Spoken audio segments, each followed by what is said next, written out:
my name? What's my name? Bad man. What's my name? What's my name? Bad man. What's my name? What's my name? Bad man. What's my name? What's my name? Bad man. Welcome to the Michael Check Show. Mike check! On today's episode, we have the co-creator of Floating Mongoose, Groove and Sing. Welcome. Hey man. Let's get straight into this. So, how did you integrate software technologies throughout your project? Well, for our film, we chose to use Final Cut Pro as our preferred editing software. This ultimately came down to personal preference. So, like, almost all of my media work prior to creating the short film has been created using Final Cut Pro. I was, like, really comfortable as I improved my efficiency working with it, as well as gained experience.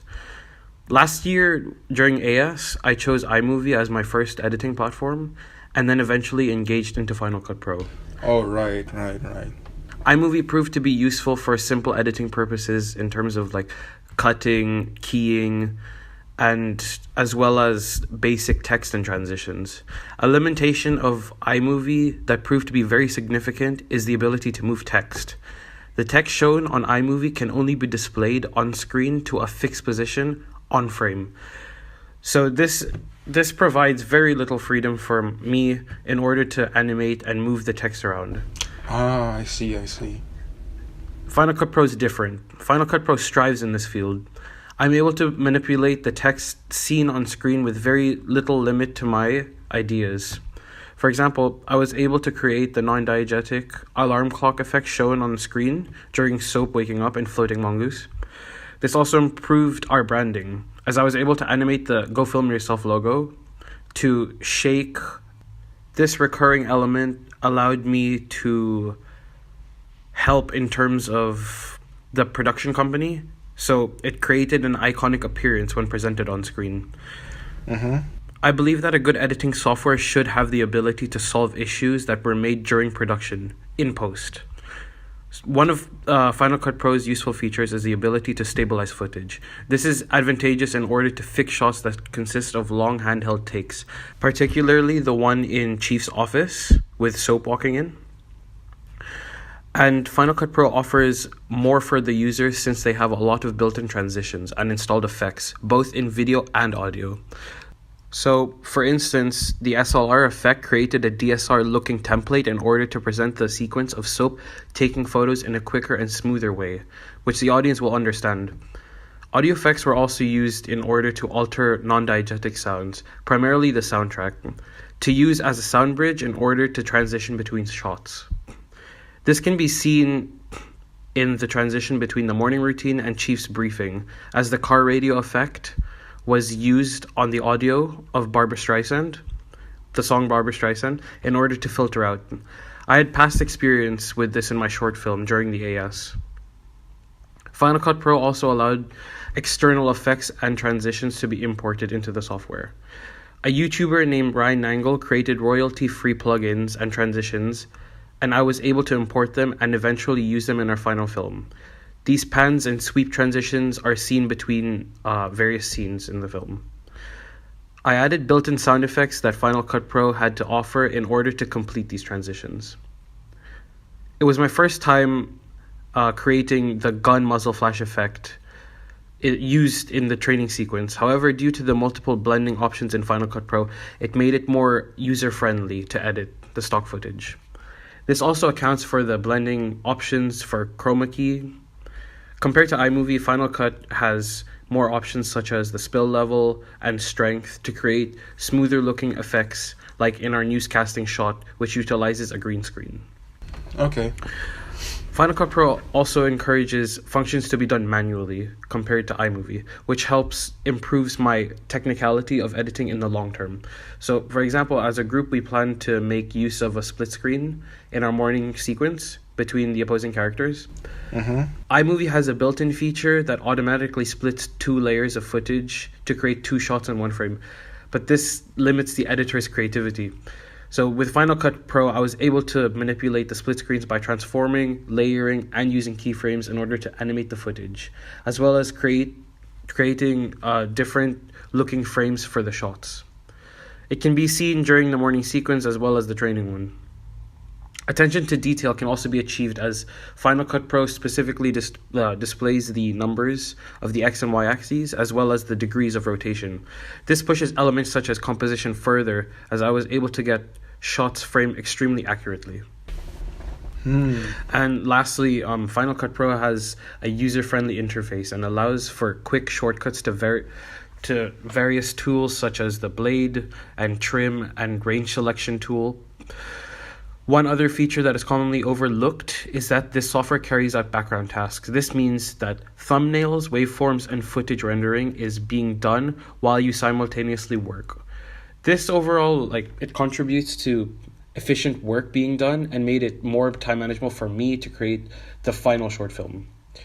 Last year, the course focused mainly on producing a short film opening during AS, so there was little need for a photo editing software. I used programs such as Pixlr and even PowerPoint to create any photo-related work. But this year, it was my first time properly using Photoshop to produce work. Whilst developing the floating mongoose logo, I learned the core fundamentals of Photoshop. I learned the concept of layering, which involved putting different elements such as the initial construction lines, final line work, background, typography, all together into one final piece. I also gained an understanding of the effects that could be created through gradient overlays, the inner glow, and the shadow as well, and also the stroke. This allowed the characters in the promotional postcard and the character in the logo to have an environmental interaction with the background, as you can see the glow and outlines blending. Photoshop helped me create an original piece with a professional appearance to a certain extent. All of the skills learned during the logo's creation helped me when developing the postcard, and I was confident in transferring constructed ideas in my head onto a visual platform. Interesting. Quite interesting. Okay, so we're going to take a quick break, and here's a word from our sponsors. With nearly 10 miles per gallon, a whopping 145 different horsepowers, equipped with a neighborhood waking exhaust system and a working engine light that'll come on for no reason, all backed by our 1-month warranty that you're gonna need. The all-new used 2004 3-wheel drive 4-door H150 with a Hemiroid by Geta. Just get a car. What's my name?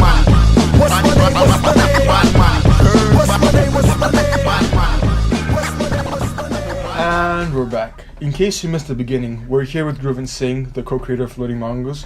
We were talking about software technology, but now we're moving on to hardware. How did you integrate it into your coursework? So during the production of the final film as well as the prelim tasks, I used the Nikon D3100 as my primary camera. So this same DSLR was used last year when creating my AS film opening. Since then, I believe I have created a lot of progress in terms of my experience and knowledge on using the camera. For example, there's a button labeled Info that changes the heads-up display of the camera. This presents a grid in order to better frame your shots. The grid allowed me to focus on the rule of thirds more carefully, especially between single medium shots of Chief during the briefing scene. I also learned to focus my shots manually, as early on I would highly rely on focusing automatically. This is evident in my AS work, as a large majority of the scenes were out of focus. Although once comparing to the final AS film, there's clear improvement made, as almost all of the shots in the A2 is in focus. However, I believe there's still room for improvement. Oh, okay. There are still large amounts of refinement needed to be done with focusing on the subject whilst the camera is moving. Due to the stabilization feature of Final Cut Pro, it was not necessary to use a tripod. I find it more comfortable to keep the DSLR handheld. It feels more liberating in order for various camera movements to take place and does not limit me to keep the camera stationary. In terms of capturing camera movements, we felt as if keeping the camera handheld would be difficult to capture our actors in motion. This is where the self-balancing scooter, also known as the hoverboard, would come into play. Since dollies were inaccessible in the production of our film, we used this as an improvised method. Damn. I saw that independent filmmakers in foreign countries, such as Philippines, who have really low budgets, they use this as a cheaper way to create the same camera movements. So I've already had experience riding the hoverboard before. It allowed me to capture movements such as trucking, dollying, and also tracking the actors whilst moving, as shown in the training montage where Soap and Capcan are running through the track. When storyboarding Floating Mongoose, we intended to try and capture unique shots in order to tick the short film convention of aspiring to stand out. A GoPro was used in places that restricts the DSLR due to the size and weight. I used the GoPro primarily for the opening sequence. It was placed on the bathroom mirror, inside the cereal bowl, and also in the fridge shot. The inspiration for the fridge shot came from the director David Fincher, although the GoPro proved to have some difficulties as the extensive use of it resulted in the GoPro overheating. This was a problem as it required me to reformat the SD card repeatedly after transferring the footage onto my laptop. Also, since last year, using LED lights have helped me move forward to create a higher standard of production. The LED lights allowed me to change the temperature of the lighting between cool and warm. This helped immensely as we had more freedom and ability to execute our intentions during the production and ultimately save time color grading during post-production. The LED lights have also helped me achieve 3-point lighting throughout our film compared to last year where my lighting focused on having one primary light. The diffusers proved to be very helpful as they were used to create smoother shadows, and a good example of this is the medium shot of Soap waking up during the morning routine. We were also able to manipulate the color of the light even further using cellophane. This was extremely useful because blue and red lights were created in order to replicate the idea of police lights, which was important to show in the climax of our film. One piece of hardware that I used for the first time was the Wacom drawing tablet. Oh, okay. I had no previous experience using it in AS level. However, since we developed the energy drink concept, I believe it was a valuable tool in creating a completely original logo, as well as contributed in the branding across each media text. This tool helped my understanding of Photoshop as allowed me to use shortcuts more effectively. For instance, the Wacom pen has 2 buttons which featured the left and right click of the mouse and can produce other shortcuts depending on how long the buttons are held. Shortcuts such as dragging, transforming, masking, as well as zooming in and out. This was essential in moving forward with rough ideas in order to create work with a more professional appearance. Also, audio equipment was not focused on very much during AS level. I used a shotgun mic that produced really low quality audio. This year we had access to a shotgun mic with a boom pole and a Zoom H6 sound recorder. Clear audio had been recorded, and the boom pole is advantageous as I was able to record audio from moving situations. For instance, the tracking shot of Soap recorded in Chief's office. Although one drawback of the Zoom recorder is the battery life. The battery died very quickly, and since the microphone is reliant on the sound recorder, it resulted in recording audio using other methods whilst on set. We used an iPhone 7 since I had previous knowledge in AS. I used it last year in a similar situation when filming the opening. I knew the iPhone 7 had the ability to record good quality audio without including the background noise. Okay. So how did you integrate online technology into your coursework? So Blogger proved to be the most useful online platform in order to display all of my pieces of work. Having used it and gained experience since last year only increased my confidence in the platform. An important feature of Blogger is the ability to embed other platforms into it, such as Prezi, SlideShare, YouTube, etc. Ah, I see.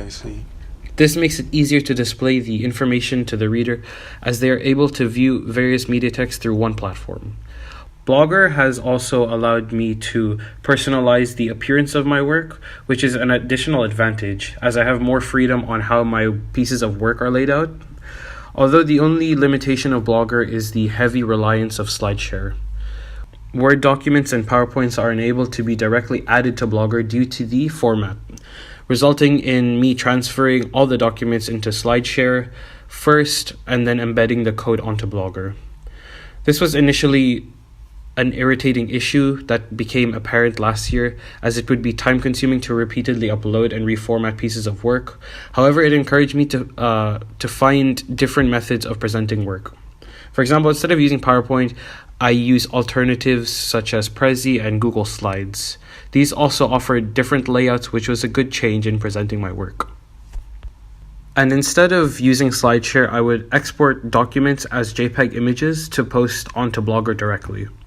Prezi is a platform I'm very comfortable using since I have experience using it to present my work during AS. Prezi is an online presentation software. It is alternative to PowerPoint and has unique features which include the transitions and layouts. Overall, I use Prezi more frequently since I have gained confidence and experience using it, and I believe it is a good way to display my work. I also used the Google Drive this year. It was new to me but offered a lot since it was very user-friendly when targeted as groups.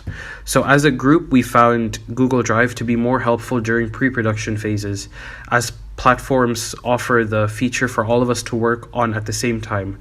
This encourages collaborative working as well as improve our time efficiency, and can be completed quicker without having the need for all of us to be in the same room. We use Google Docs along with voice over internet protocol, such as Skype, in order to create the final script together from home. Google Forms also played a significant role when collecting data from our target audience. This was our primary research conducted.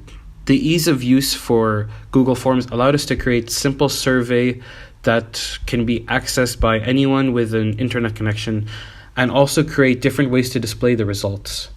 Visual data such as pie charts were made to get a clearer understanding of our results, and this proved to be very effective as it was time manageable and did not require too much effort to be spent on. I also used DaFont this year a lot. It is a website that offers a wide variety of fonts. This was used to create our final design of all the typography used in the 3 media texts. The Gang of 3 font was found, which ultimately led to using it in the Floating Mongoose title. And DaFont allows the user to download the font completely free and install it onto the PC, which is very convenient as it can be used on all platforms such as Final Cut Pro for the short film, Photoshop for the film postcard, and Wix for the website. Another way I showcase my work is the use of Powtoon.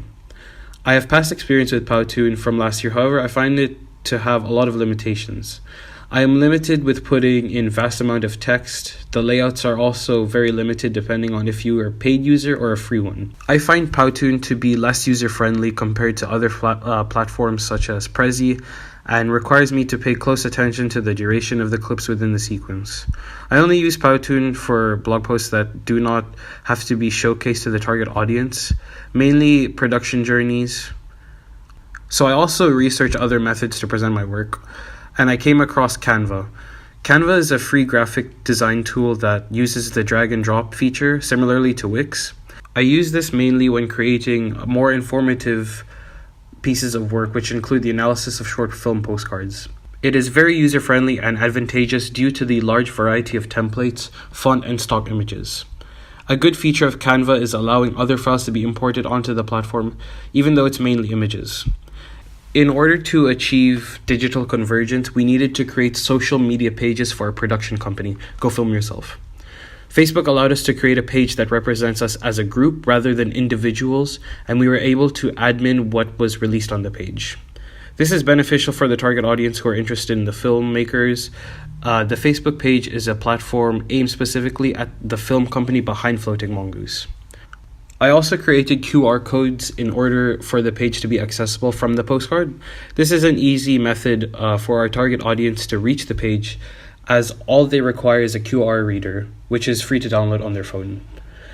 Wix was chosen as the preferred platform to create the website on due to its ease of use and allows for user-friendly dragging and dropping. It is a freemium platform, meaning that we were able to use and publish it freely. However, there's an option to pay for additional features. Wix encourages digital convergence since you are able to embed videos, links for social media, and also upload photos. The layouts and structure offered by Wix make it easy for our target audience to navigate between pages. Our demographics consist of young adults who are most likely linked using social media. This could help contribute towards viral marketing. We uploaded all of the behind-the-scenes content, such as the script, using SlideShare, and the making of video using YouTube to present the whole experience to the audience. Overall, I believe it is important to integrate the use of different technologies for various reasons. One is that I'm able to reach people using the preferred media text as a method of communication. I also think that having the same recurring types of software, hardware, and online platform can prove to be boring. I believe it broadens my knowledge and experience as an individual in the long term. I have learned that by utilizing all three elements, I'm able to further push my limits and abilities. A good example of this is integrating Photoshop, which is a software, with the Wacom tablet, which is a piece of hardware, whilst being able to upload the final piece of work onto YouTube, which is an online platform. It encourages me to do work at a higher standard. From researching the short film industry, I was able to compare the software and hardware I used with the ones used in the industry. Since a lot of short films have a low budget, they result in using Final Cut Pro as the editing software, instead of ones with more professional functions like a software called Avid Media Composer. Even mainstream films such as Napoleon Dynamite and 500 Days of Summer were edited using Final Cut. Wix has gained popularity over the past few years, so short films such as Bagman have used it in order to create their website. This probably is due to its easy drag and drop function, as well as providing the user with a freemium feature. So yeah. Interesting. Quite interesting. Okay, well, thank you, Gurun, for coming on the show. Thanks a lot for having me. This has been the Mac Check Show. Checking next time for a new guest. What's my name? What's my name? What's my name? What's my name?